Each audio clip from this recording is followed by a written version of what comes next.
వర్గీకరణ వద్దు, వర్గీకరణ వద్దు. జై భీమ్, జోహార్ డాక్టర్ బిఆర్ అంబేద్కర్, వర్ధిల్లాలి భారత రాజ్యాంగం. ఎస్సీ వర్గీకరణంపై నిరసన బాట పడుతూ మాలమహానాడు ముందుకు సాగుతోంది. ఉద్యమాల కూడలిగా పేరుగాంచిన మైదుకూరు పట్టణంలో ఎస్సీ వర్గీకరణంపై మాలమహానాడు ధ్వర్యంలో శుక్రవారం అంబేద్కర్ విగ్రహం వద్ద నల్ల బ్యాడ్జీలు ధరించి తమ నిరసన వ్యక్తం చేశారు. గతంలో దేశ ఉన్నత న్యాయస్థానం ఎస్సీ వర్గీకరణ కుదరదని చెప్పి ఇప్పుడు చేయొచ్చని చెప్పటం ప్రజల్లో పలు అనుమానాలకు తావిస్తున్నదని మాలమహానాడు పేర్కొంది. మాల సోదరులకు జరిగే న్యాయంపై నిరసన కార్యక్రమాలను ఉధృతం చేస్తామని పేర్కొంది. కార్యక్రమంలో మాలమహానాడు రాష్ట్ర, జిల్లా, నియోజకవర్గ, మండల నాయకులు నర్రా వెంకట సుబ్బయ్య, తీట్ల చిట్టిబాబు, భూమిరెడ్డి చిన్న మాధవయ్య, బి. విజయ, బండి పుల్లయ్య, తంగళ్ల లాజర్, గోపాల్, నాగులారపు చిన్నయ్య, పి. బాలసుబ్బయ్య, డేవిడ్, పసల సుధాకర్, గాలితొట్టి వెంకటేశ్వర్లు, చంద్రాయుడు, చిన్నయ్య తదితరులు పాల్గొన్నారు. ఈ యొక్క సమావేశంకు వచ్చినటువంటి మన మాల సోదరులు, మైదుకూరు నియోజకవర్గం మాల అందరూ కలిసి మన యొక్క నిరసన కార్యక్రమాన్ని జయప్రదం చేసినందుకు మీకు మా యొక్క జై భీములు. అలాగే సుప్రీంకోర్టు ఇది వరకు ఇచ్చిన తీర్పు కొట్టివేసింటే తిరిగి మళ్ళా ఈ యొక్క బీజేపీ ప్రభుత్వము రాజకీయ లబ్ధి కోసము ఈరోజు మళ్ళా మాలలకు, మాదిగలకు చిచ్చు పెట్టి అదే జీవోను పునరుద్ధరించడం అనేది చాలా దురదృష్టము. రాబోయే రోజుల్లో మా యొక్క మాలల యొక్క ఐక్యత ఏమిటో ఈ రాజకీయ నాయకులకు ప్రతి ఒక్కరికి గుర్తెరిగేటట్టు మేము మీకు గుర్తు చేస్తాం. కాబట్టి ఈరోజు తప్పకుండా మాలలు మేలుకొని ప్రతి గ్రామము నుండి ప్రతి ఒక్కరూ ఉద్యమంలో పాల్గొని ఈ ఉద్యమాన్ని పూర్తి అంతం చేసేంత వరకు మనము ఉద్యమించాలని మాల సోదరులందరి తరఫున నేను మనవి చేసుకుంటూ ప్రతి ఒక్క కుటుంబంలో ఒక ఉద్యమకారునిగా ముందుకు రావాలని ఈ యొక్క మీడియా సమస్యలో నేను తెలియజేయడం అయింది. కానీ ఇంతటితో అంతం కాదు. మనము ప్రతి ఒక్కరూ ఎప్పుడైతే ఉద్యమించి ఎన్నో 30 సంవత్సరాల నుండి మన వ్యవస్థాపకుడైనటువంటి పివి రావు గారు మన కోసం అహర్నిశలు శ్రమించి ఆయన చనిపోయినా గుర్తి ఆయన ఇప్పుడు ఉన్నాడు అని మళ్ళా ఉద్యమంలో పాల్గొనాలి. మనకు అంబేద్కర్ గారు మన దేవుడు, భారత రాజ్యాంగ నిర్మాత అయినట్టు ఆయన ఇచ్చిన చట్టాలను ఏ ఒక్కటి తూచా తప్పితే దానికి మనకు వ్యతిరేకంగా ప్రాణాలకైనా ఒగిదించి మనం ముందుకు సాగాలని మీ అందరి ముందు నా యొక్క హృదయపూర్వకమైనటువంటి జయములు తెలుపుకుంటూ సెలవు తీసుకుంటున్నాను. జై భీమ్.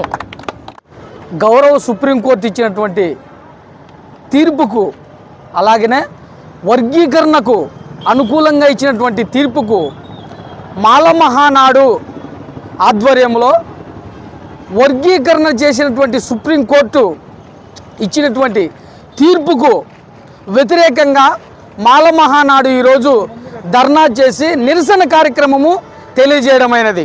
ఎందుకనగా గతంలో 2004లో ఇదే సుప్రీంకోర్టు వర్గీకరణ చెల్లదు అని 5 మంది న్యాయమూర్తులతో ధర్మాసనము వెలువరించింది.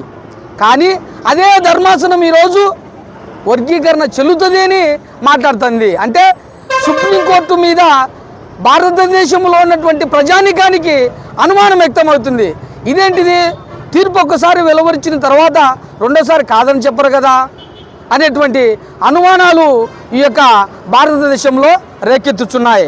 అలాగనే సోదరులారా, ఈ వర్గీకరణ అంశము సుప్రీంకోర్టు కొట్టివేయబడింది అంటే ఆర్టికల్ 341 అనేది ఒకటి ఉంది. ఇది షెడ్యూల్ క్యాస్ట్ సంబంధించింది. దీంట్లో ఒక కులాన్ని చేర్చేదానికి లేదు, ఒక కులాన్ని తీసేదానికి లేదు. అలాంటప్పుడు ఆర్టికల్ 331 సవరించుకోకుండా మీరు ఎలా వర్గీకరణ చేస్తారు? ఇది రాజ్యాంగ విరుద్ధం కాదా? ఇది రాజ్యాంగాన్ని తుట్లు పొడిచినట్టు కాదా? ఏ రాజకీయ నాయకులైనా, ఏ ప్రభుత్వాలైనా కూడా రాజ్యాంగాన్ని తూలుపడితే, రాజ్యాంగానికి తూట్లు పొడిచే విధంగా చేస్తే ఖబర్దార్. ఏ ప్రభుత్వమైనా సరే, మాల మహానాడు కానీ మేమందరం కూడా ఈ యొక్క వర్గీకరణ విషయంలో ముందుకు పోరాటం తీసుకెళ్తాము. మళ్ళీ సుప్రీంకోర్టులో రివ్యూ పిటిషన్ వేసి దీని మీద మేము గెలిచే తీరుతామని ఈ సభాముఖంగా మీ అందరికి తెలియజేస్తూ, ఈ వర్గీకరణ వద్దు, ఐక్యత ముద్దు, అన్నదమ్ములుగా మా మధ్య చిచ్చు పెట్టవద్దని ఈ ప్రభుత్వాలకు హెచ్చరిస్తూ సెలవు తీసుకుంటున్నా. జై భీమ్. అందరికీ నమస్కారం.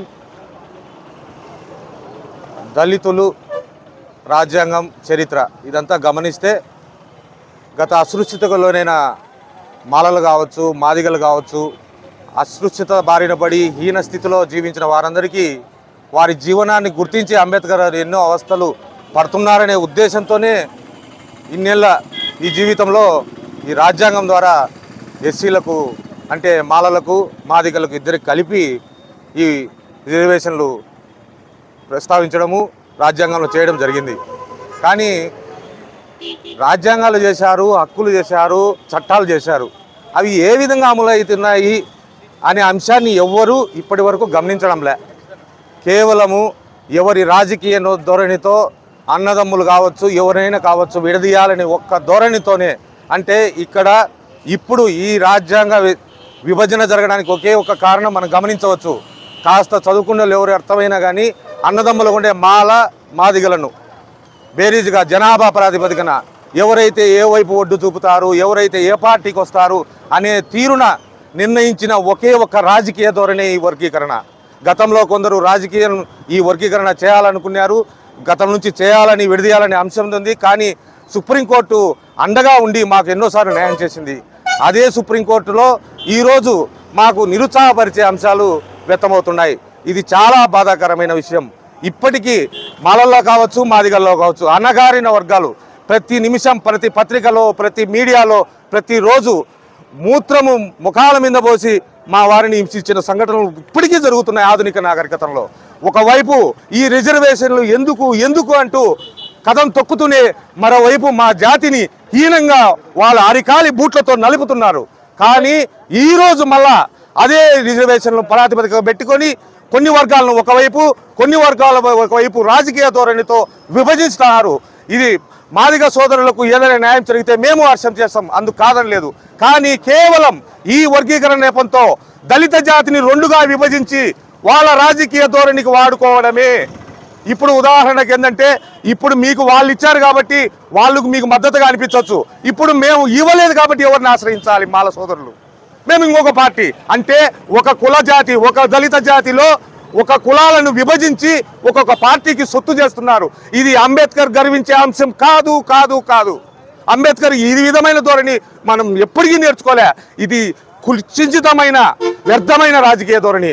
దయ ఉంచి రాజకీయవేత్తలు, న్యాయవాదులు దండం పెడతాం, మీకేదైనా చేయాలనుకుంటే మాల, మాదిగ సోదరులు అణగారిన వర్గంలో క్షేత్రస్థాయిని పరిశీలించి వాళ్ళు ఇంకా ఈయన స్థితికి ఎందుకు బానిసలవుతున్నారు, ఎందుకు ఈ దుర్గతికి చెందుతున్నారని పూర్తిగా క్లుప్తీకరించి మీరు ఏదన్నా వర్గీకరణపై ముందుకెళ్ళండి.